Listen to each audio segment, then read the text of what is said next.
Hello everyone, स्वागत है आपका एक बार फिर से हमारे क्लास 12 के ऑनलाइन वीडियो ट्यूटोरियल सीरीज में। और आज हम बच्चों बात करने वाले हैं मैट्रिसेस के पार्ट 4 की। और इस पार्ट में हम सीखेंगे ट्रांसपोज ऑफ अ मैट्रिक्स। इससे पहले हम आगे बढ़े, मैं आपको याद दिला दूं कि अब तक हमने जो इस वीडियो सीरीज में हमने सीखा है, मैट्रिक्स की डेफिनेशन क्या होती है, ऑर्डर ऑफ ए मैट्रिक्स क्या होता है, types of a matrices on the basis of the order, operation on matrices, addition, subtraction, properties of addition, और उसके अलावा हमने multiplication of matrices and their properties. Multiplication part के अंदर हमने सीखा scalar multiplication and how do we multiply between two matrices. Okay, ये तो हुई हमारे पिछले वीडियोस की बात। अगर आपने अभी तक नहीं देखे हैं तो अभी भी आप हमारे यूट्यूब चैनल अनिल दुहन पर जाकर के उन वीडियोस को देख लीजिए। आगे बढ़ते हैं, शुरू करते हैं। सबसे पहले हम बात करेंगे ट्रांसपोज ऑफ ए मैट्रिक्स की। तो ट्रांसपोज ऑफ ए मैट्रिक्स क्या होता है, चलिए पहले हम इसे समझते हैं एक डेफिनेशन की मदद से। तो डेफिनेशन ये है कि हमारे पास कोई मैट्रिक्स ए है whose elements are denoted by aij, और उसका ऑर्डर हम मान लेते हैं मैट्रिक्स का m/n है। Then the matrix obtained by interchanging the rows and column of A is called the transpose of A। अगर सिंपल शब्दों में कहूं तो मैं इसको ये ऐसा कह सकता हूं कि रोज को हम कॉलम में कन्वर्ट कर देंगे, यानी कि जो भी एलिमेंट हमारे रो वाइज हैं उनको कॉलम वाइज में, और कॉलम वाइज एलिमेंट्स को हम लिखेंगे अगर रो वाइज, तो वो कहलाएगा ट्रांसपोज ऑफ ए मैट्रिक्स। और transpose of a matrix is denoted by a dash और a raise to power t की फॉर्म में हम इसे लिखते हैं, और ज्यादा पॉपुलर वे में हम इसे a डैश की फॉर्म में लिखते हैं। तो चलिए एक एग्जांपल की मदद से समझने की कोशिश करते हैं। ये मेरे पास एक मैट्रिक्स A जिसका ऑर्डर है बच्चों 3/3। ओके, और हम यहां पर फाइंड आउट करेंगे इसका ट्रांसपोज।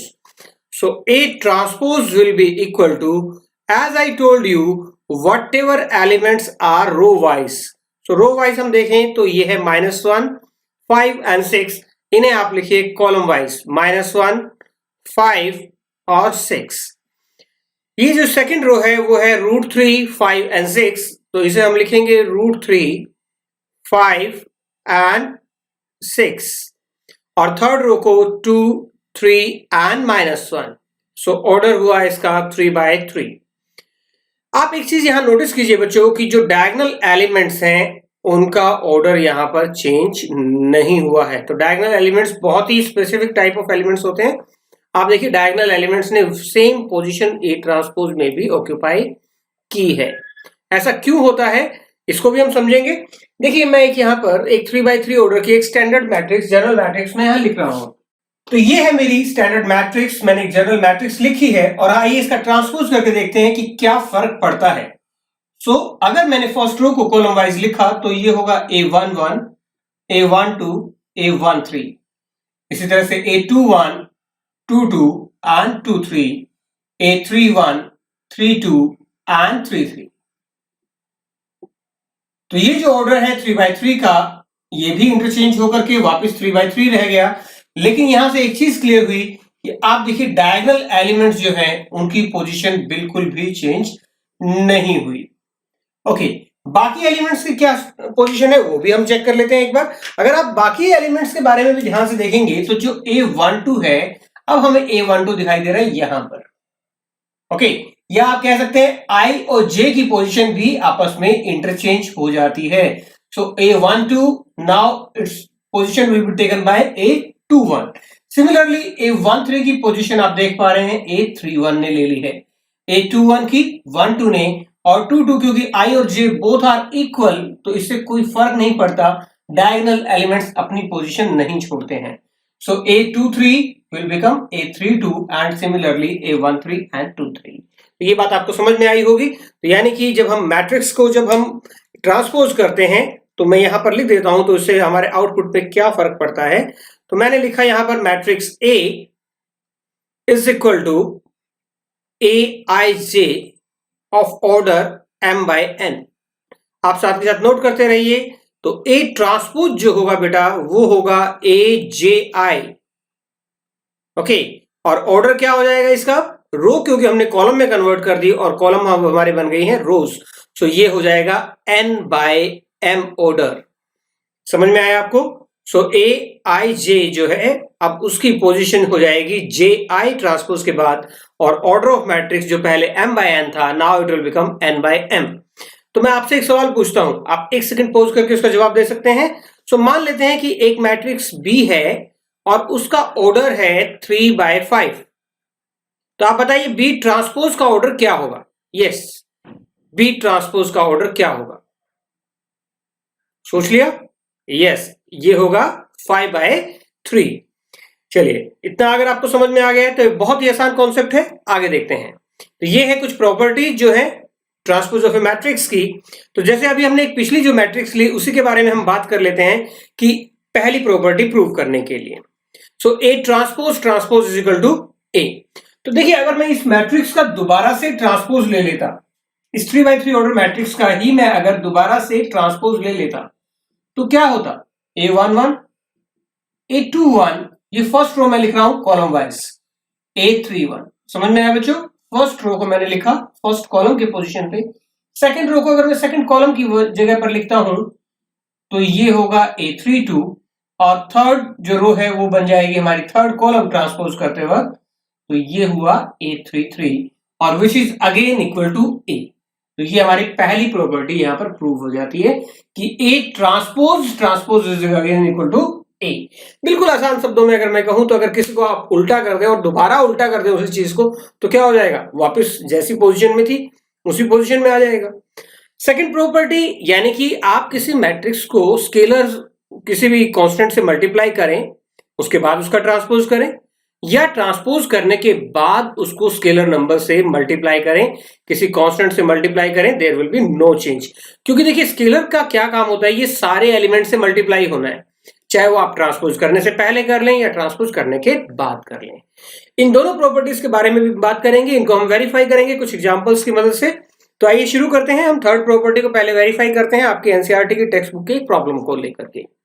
तो यहाँ पर ए और बी दो मैट्रिसेस दिए हुए हैं, जहां पर ए और बी के साथ हमें क्या प्रूव करना है? हमें फर्स्ट पार्ट जो प्रूव करना है वो ये करना है कि A plus B transpose is equal to A transpose plus B transpose. तो आइए प्रूव करते हैं।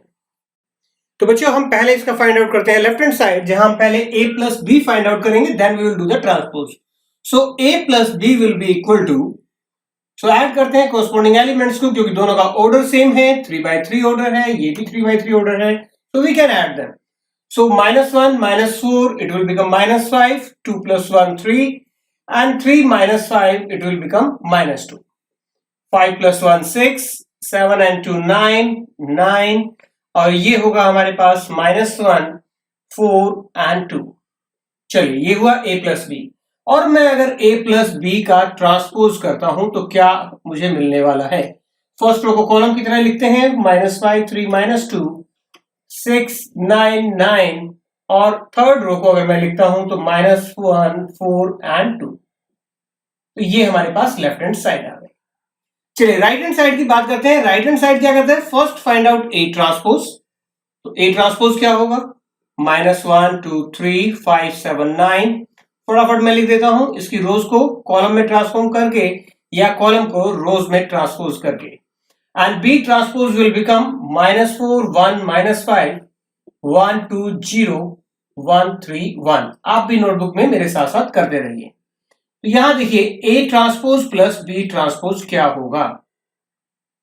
ऐड करते हैं दोनों को, it will become -5 5 plus 1 6 -2 1, that is -1 2 plus 1 3 9, and this will be 4। ये हो जाएगा हमारे पास -2 9 and 2। तो दोनों इक्वल हैं, left hand side is equal to right hand side, तो ये प्रॉपर्टी हमारी प्रूफ होती है। और इसी तरह से हम माइनस के लिए भी इस प्रॉपर्टी को प्रूव कर सकते हैं। तो ये मैंने आपके होमवर्क के लिए छोड़ दिया है। आगे देखते हैं। यहां अब हम नेक्स्ट जो प्रॉपर्टी है, यानी कि A B transpose is equal to B transpose A transpose, ये हम प्रूव वेरीफाई करेंगे यहां पर। ओके, वेरीफाई करते हैं। तो बच्चों, पहले हम ये समझने की कोशिश करते हैं कि ये इनका ऑर्डर हमने क्यों चेंज किया, ऑर्डर चेंज करने से क्या फर्क पड़ेगा। मैं एक एग्जांपल ले लेता हूं। मान लीजिए कि ए कोई 2/2 ऑर्डर की मैट्रिक्स है। ओके, सो ए क्या है? 2/2 ऑर्डर की मैट्रिक्स है। इस सम से अलग मैंने एक एग्जांपल लिया है, और B कोई 2/3 ऑर्डर की मैट्रिक्स है। चलिए, क्या A इंटू बी पॉसिबल है? यस, इसके नंबर ऑफ कॉलम इसके नंबर ऑफ रोज के इक्वल है, और जो हमारे पास आउटपुट आएगा ए बी, वो किस ऑर्डर का आएगा?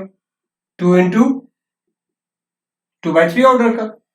और अगर मैं अब ए बी का ट्रांसपोज करता हूं मल्टीप्लाई करने के बाद, तो क्या होगा? ये होगा 3/2 ऑर्डर का। m into n will become n/n।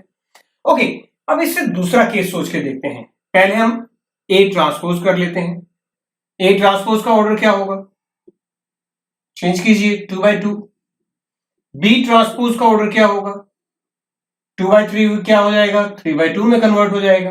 तो क्या हम मल्टीप्लाई कर सकते हैं? बिल्कुल नहीं कर सकते हैं, क्योंकि ये दोनों तो वैसे ही इक्वल नहीं है। एक्चुअली क्या हुआ कि दोनों के रोज और कॉलम आपस में इंटरचेंज हो गए, और हम मल्टीप्लाई करते हैं रो को कॉलम वाइज, लेकिन जिस रो से हम मल्टीप्लाई कर रहे थे वो तो कॉलम बन गई है, और जिस कॉलम से मल्टीप्लाई कर रहे थे वो अब किस में कन्वर्ट हो गई है?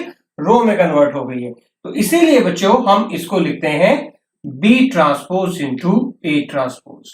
चलिए इसको वेरीफाई करते हैं हम यहां पर। ओके, ए का ऑर्डर क्या है? 3/1। बी का ऑर्डर क्या है? 1/3। और अगर हमने ए और बी की मल्टीप्लाई की तो किस ऑर्डर में आएगा बताइए? दोनों इक्वल है, सो 3/3 ऑर्डर का हमारा आउटपुट होगा। तो 3/3 ऑर्डर का आउटपुट होगा, तो मैंने ये 3/3 ऑर्डर की एक मैट्रिक्स बना ली। फर्स्ट रो को फर्स्ट कॉलम के साथ मल्टीप्लाई किया, -2। First row second column -6 and 12। अब second row first column, so 4, 12 and -24, then 5, 15 and -30। तो ये हुआ ए बी। अब ए बी का ट्रांसपोज कितना आएगा? ए बी का ट्रांसपोज होगा -2, -6, 12, 4, 12, -24, 5, 15 and -30। ओके, सो ये है -30।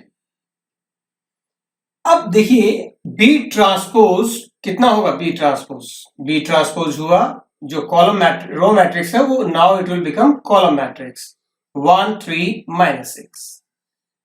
देन ए ट्रांसपोज क्या हो जाएगा?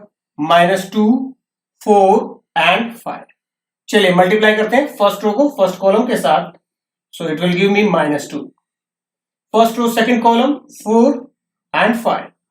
Second row first column -6, 12 and 15। Third row first second and third column से रिस्पेक्टिवली अगर हम मल्टीप्लाई करें तो 12, -24 and -30। So left hand side and right hand side both are equal. So ये हमारा जो प्रॉपर्टी फोर्थ है वो यहाँ प्रूव होती है, जस्टिफाई होती है। A B transpose is equal to B transpose A transpose. तो यहां हमें वेरीफाई करना है A transpose into A is equal to identity. तो चलिए ए ट्रांसपोज पहले लिखते हैं और इंटू ए करते हैं। तो ए ट्रांसपोज होगा cos alpha, sine alpha, minus sine alpha and cos alpha into A होगा cos alpha, as it is मैं लिखता हूं sine alpha, minus sine alpha and cos alpha. Multiply करते हैं फर्स्ट रो को फर्स्ट कॉलम से, तो क्या होगा? Cos square alpha plus sine square alpha. बच्चों मैं समझता हूं कि आपको मल्टीप्लाई करना आता है, अगर नहीं आता है तो आप हमारे पिछले वीडियोस जरूर देख लीजिए। First row second column will become cos alpha sin alpha and then minus sin alpha cos alpha. Now second row with the first column. The second row and the first column. So it will become sin alpha cos alpha minus sin alpha cos alpha. Or here we have sin square alpha plus cos square alpha. So now if on simplification I'll get this is equal to 1, this will be cancelled, so 0, this will be cancelled, 0 and 1. So I got the result. We have to prove that this was equal to identity matrix. Okay, next जो है बहुत ही important concept है symmetric and skew symmetric matrix. देखिए symmetric क्या होता है? Symmetric matrix ऐसी matrix को कहते हैं, सिमेट्री आप समझ रहे हैं जैसे ह्यूमन बॉडी को अगर हम वर्टिकली अगर दो हिस्सों में बांटें तो एक आंख इधर एक आंख इधर, सिमेट्री है ना। सिमेट्री मतलब उसके जब हम कुछ पार्टीशन करते हैं तो वो सेम आते हैं। तो यहाँ मैट्रिसेस के केस में सिमेट्रिक क्या है? मैट्रिसेस के केस में हम सिमेट्रिक कहेंगे कि अगर A transpose is equal to A हो, सो अगर ए ट्रांसपोज का अगर करने से वापस हमें वही मैट्रिक्स मिल रही है तो ऐसी मैट्रिक्स को हम कहेंगे सिमेट्रिक मैट्रिक्स। ठीक है बच्चों, तो देखिए कैसे, मैं एक एग्जांपल लिखता हूं, a is equal to -2 3 4 and this is 3 5 7 4 7 and -8। अब आप इसका ट्रांसपोज करके देखिए, बड़ा इंटरेस्टिंग सा रिजल्ट आपको मिलेगा। फर्स्ट रो को हम फर्स्ट कॉलम में कन्वर्ट करते हैं तो ये होगा -2 3 4, सेकेंड रो 3 5 7 एंड 4 7 -8। तो आप भी ऐसी एक मैट्रिक्स लिखने की कोशिश कीजिए जहां पर ए का ट्रांसपोज वापस ए के इक्वल आता है। बच्चों आपने पढ़ा होगा उल्टा सीधा एक समान, तो transpose is equal to A, such a matrix is known as a symmetric matrix. तो सिमेट्रिक मैट्रिक्स के लिए क्या क्या कंडीशंस हैं?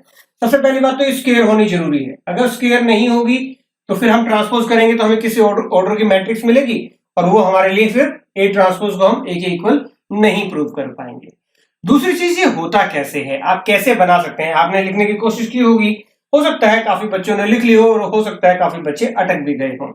तो होता क्या है, देखिए ये पोजीशन थी A11, A22 और A33, और आप ध्यान से अगर इसको देखिए, मैं आपको तरीका सिखाता हूं कि कैसे सिमेट्रिक मैट्रिक्स लिखते हैं। तो इन तीनों की पोजीशन सेम रहती है। तो मैंने पहले भी बताया था, डायगोनल एलिमेंट्स की पोजीशन ट्रांसपोज करने से चेंज नहीं होती है। तो आप अपनी मर्जी से कुछ भी डायगोनल एलिमेंट्स मान लीजिए, 7 3 9 मान लीजिए, मैंने ये ले लिया 3x3 ऑर्डर की मैट्रिक्स लिखने के लिए। अब ध्यान से देखिए होता क्या है, ये पोजीशन है A12, लेकिन अगर मैं इसको ट्रांसपोज करूंगा तो इसकी पोजीशन हो जाएगी यहां पर A12। इसका मतलब ये दोनों एलिमेंट्स मुझे क्या लिखने चाहिए, सेम लिखने चाहिए। तो मैं यहां लिखता हूं 5 और यहां भी लिखता हूं 5। और A13 की पोजीशन क्या होने वाली है ट्रांसपोज के बाद, बताइए। A13 मान लीजिए मैंने लिखा 8, तो A13 ट्रांसपोज होने के बाद कहां पहुंचेगा, यहां पर, यानी कि इसकी जगह A13 यहां आएगा, तो मैं यहां पर लिख दूंगा 8। सेम है। अब बचिए दो प्लेस, यहां दोनों पे कोई भी सेम वैल्यू लिख दीजिए। मैंने लिखा -6 और ये है हमारी रेडीमेड एक सिमेट्रिक मैट्रिक्स। तो उम्मीद है अब आप किसी भी ऑर्डर में स्क्वायर मैट्रिक्स में आप सिमेट्रिक मैट्रिक्स लिख पाएंगे। ठीक है। सो अब बात आती है स्क्यू सिमेट्रिक मैट्रिक्स की। स्क्यू सिमेट्रिक मैट्रिक्स क्या होती है? स्क्यू सिमेट्रिक मैट्रिक्स वो मैट्रिक्स होती है बेटा जहां पर transpose will be equal to -a।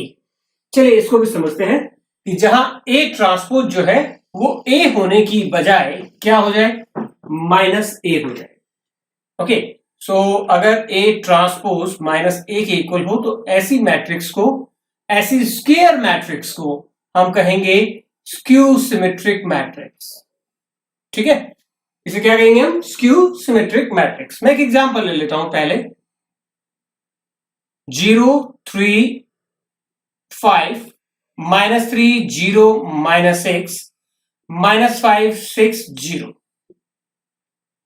और करते हैं इसका ट्रांसपोज।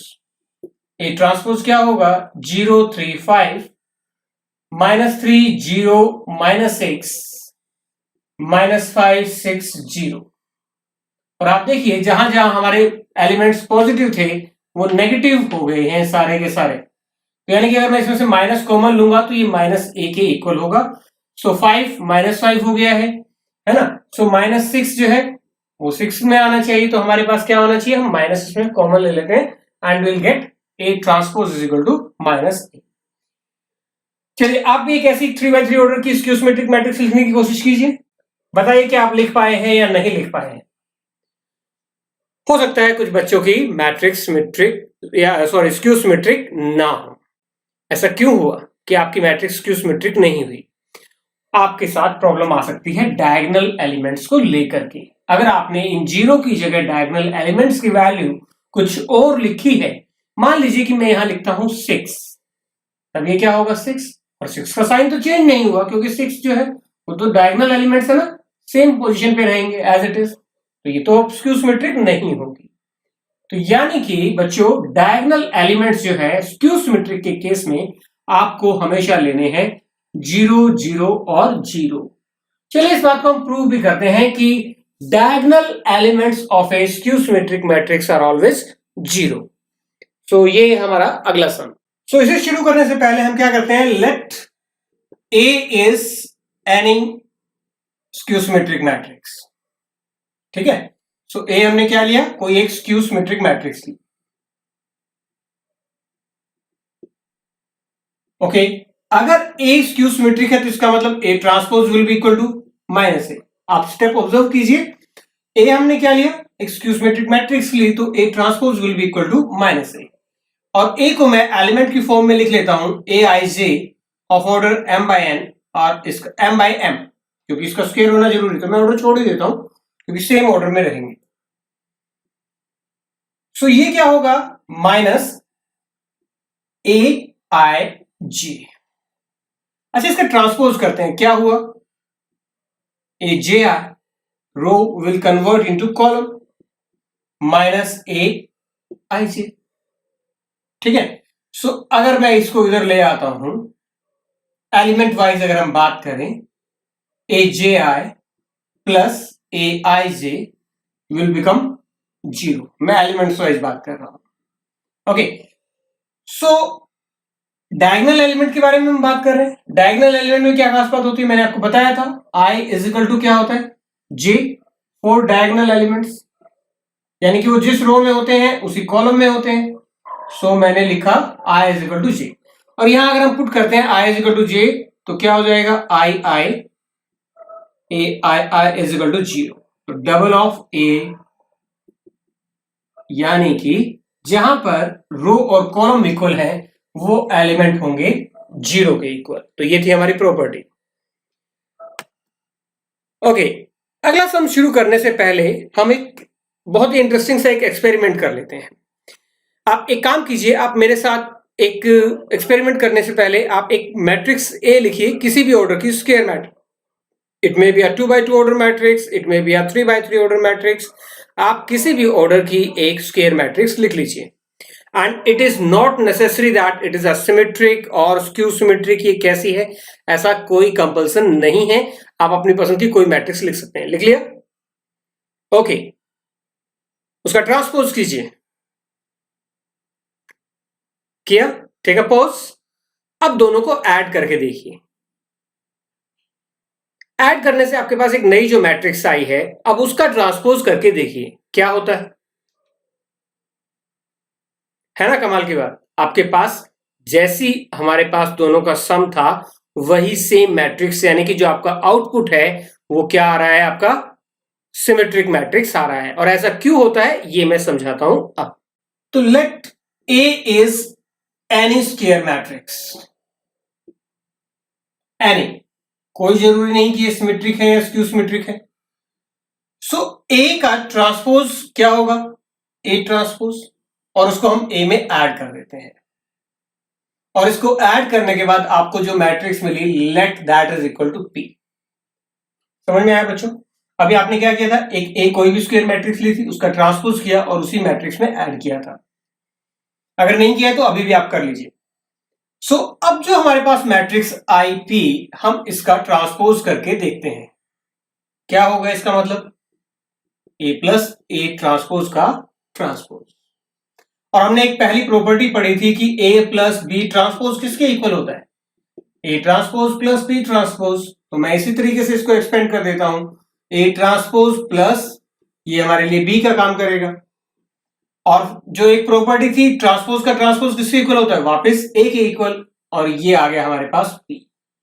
तो यानी कि किसी भी स्क्वायर मैट्रिक्स में अगर हम उसका ट्रांसपोज ऐड कर दें तो जो आउटपुट आता है वो हमेशा एक सिमेट्रिक मैट्रिक्स होता है। चलिए इसी सम को हम दोबारा से, आपने जो मैट्रिक्स ए एज्यूम की थी और ए जो आपने उसका ट्रांसपोज किया था उसको ऐड किया था, अब यहां पर आप ऐड करने के बजाय उन्हें सब्ट्रैक्ट कीजिए और देखिए आपको क्या मिलता है। हो गया? अब उसका ट्रांसपोज करके देखिए क्या आउटपुट आया। Yes, it's a skew symmetric matrix. तो हम लेते हैं, मान लेते हैं कि ए मैट्रिक्स में उसका ट्रांसपोज अगर हम माइनस करते हैं और उसको नाम दे देते हैं हम क्यू का, क्यू का ट्रांसपोज करके देखते हैं कि वो कैसी मैट्रिक्स होगी। तो ये होगा A transpose minus A transpose transpose, A transpose minus A, और अगर मैं माइनस कॉमन ले लेता हूं तो ए प्लस हो जाएगा और ए ट्रांसपोज माइनस हो जाएगा, which is equal to minus Q. यानी कि अगर किसी मैट्रिक्स में से उसके ट्रांसपोज को सब्ट्रैक्ट करेंगे तो ये हमारे पास स्क्यू सिमेट्रिक मैट्रिक्स बन जाएगी। ठीक है बच्चों, तो इस रिजल्ट को हम आगे यूज करने वाले हैं हमारी एक बहुत ही इंपॉर्टेंट थ्योरम में। तो ये है वो थ्योरम जो हमारी कि any square matrix can be uniquely expressed as a sum of symmetric and a skew symmetric matrix. यानी कि हर स्क्वायर मैट्रिक्स के हम दो पार्ट कर सकते हैं, उसमें से एक पार्ट हमारा सिमेट्रिक होगा और दूसरा पार्ट होगा हमारा स्क्यू सिमेट्रिक मैट्रिक्स, और ये काम होगा यूनिक। चलिए समझते हैं इसे। Let A is any square matrix. Okay, so क्या मैं बच्चों ए को ऐसे लिख सकता हूं ए plus A?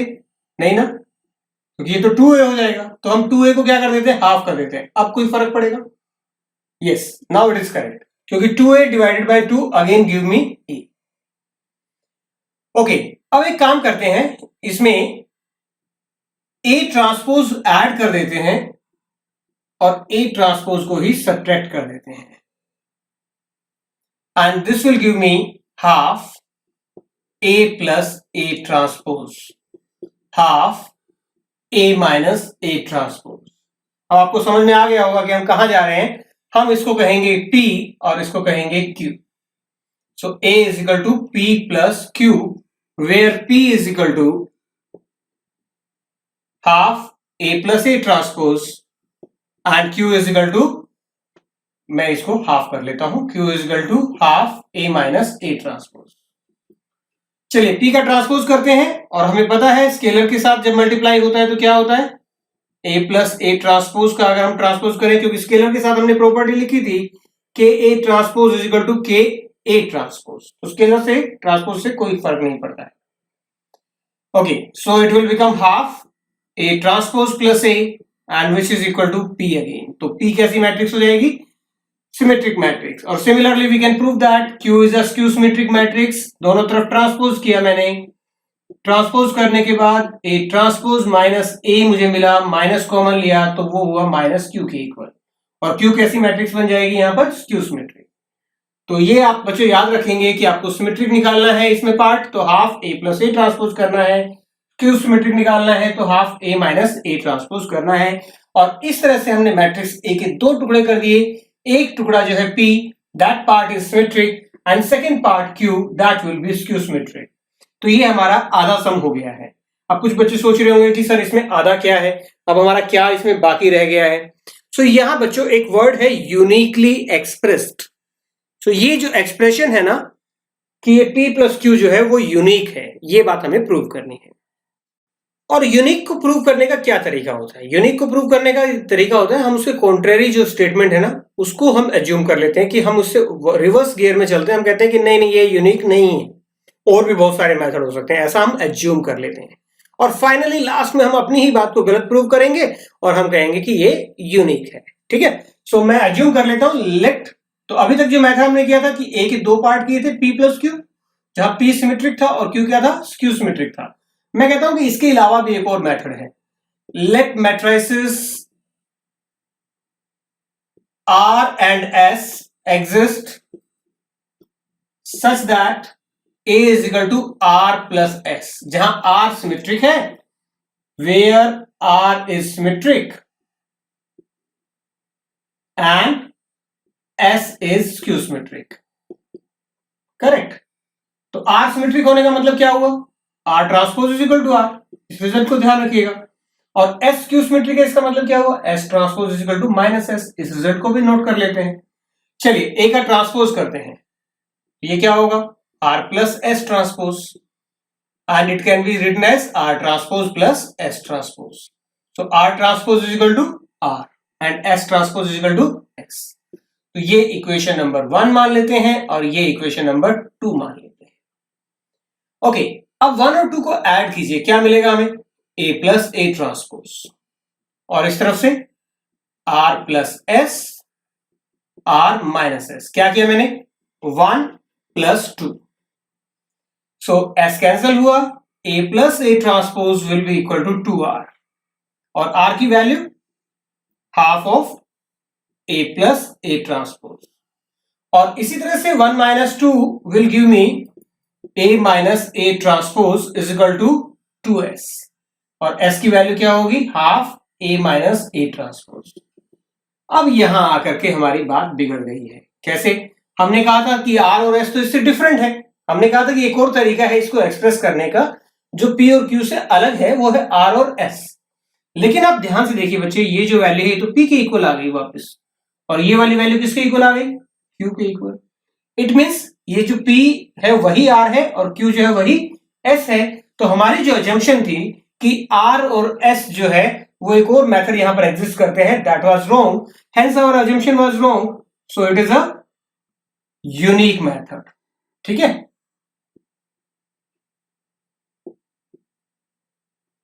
So this expression is unique. अब आपसे एग्जाम में कई बार इस तरह से सम पूछ लिए जाते हैं, ये जैसे मैट्रिक्स ए दी हुई है और आपको इसको एक्सप्रेस करना है सिमेट्रिक और स्क्यू सिमेट्रिक में, तो क्या करेंगे बच्चों, आप p निकालेंगे half a plus A transpose करके, आप कर लेंगे इसे a प्लस ए ट्रांसपोज, तो आप कर ही सकते हैं। देखिए a ट्रांसपोज क्या होगी, 6 minus 2 2 minus 2 3 and minus 1 2 minus 1 and 3, so half और a प्लस ए ट्रांसपोज, तो a प्लस ए ट्रांसपोज क्या आएगा, सो मैं a प्लस ए ट्रांसपोज कर रहा हूं 12 and it will be minus 4, it will be 4 क्योंकि ये सेम है, सो इसी तरह से माइनस 4 6 और ये माइनस 2, सो ये होगा 4 माइनस 2 एंड 6। क्या हम इसका हाफ कर सकते हैं, तो दोनों तरफ हाफ ले लेते हैं, सो ये हो जाएगा हाफ ऑफ दिस वन, तो ये हमारे पास पार्ट p आ जाएगा। ठीक है, इसका हाफ कीजिए और हमें मिलेगा पार्ट p। और इसी तरह से q निकालने के लिए क्या करेंगे आप, half a minus A transpose करेंगे। तो उम्मीद है ये हो जाएगा आपसे, क्योंकि half a minus A transpose इस केस में अगर आप ध्यान से देखेंगे, क्योंकि a ट्रांसपोज सेम मैट्रिक्स है, तो ये 0 0 0 आएगा, तो यानी कि Q क्या है, एक नल मैट्रिक्स है, so Q is a null matrix. और P जो है वो सेम A के इक्वल है, 6 माइनस 2 2 माइनस 2 3 माइनस 1 2 माइनस 1 और 3। तो आप इस तरह के और भी बहुत सारे सम लेकर के इसको सॉल्व कर सकते हैं। तो ये था आज का हमारा टॉपिक, उम्मीद है आपको समझ में आया होगा, और अगर आपको ये समझ में आया है तो आप हमें फॉलो करना मत भूलिए, हमें लाइक और सब्सक्राइब कीजिए और अपने दोस्तों के साथ शेयर जरूर कीजिए। हमारा ईमेल एड्रेस, ट्विटर और फेसबुक अकाउंट नीचे दिए हुए हैं, और अगर आपकी कोई भी क्यूरी है तो आप हमें कमेंट सेक्शन में लिख करके पूछ सकते हैं। Thank you very much.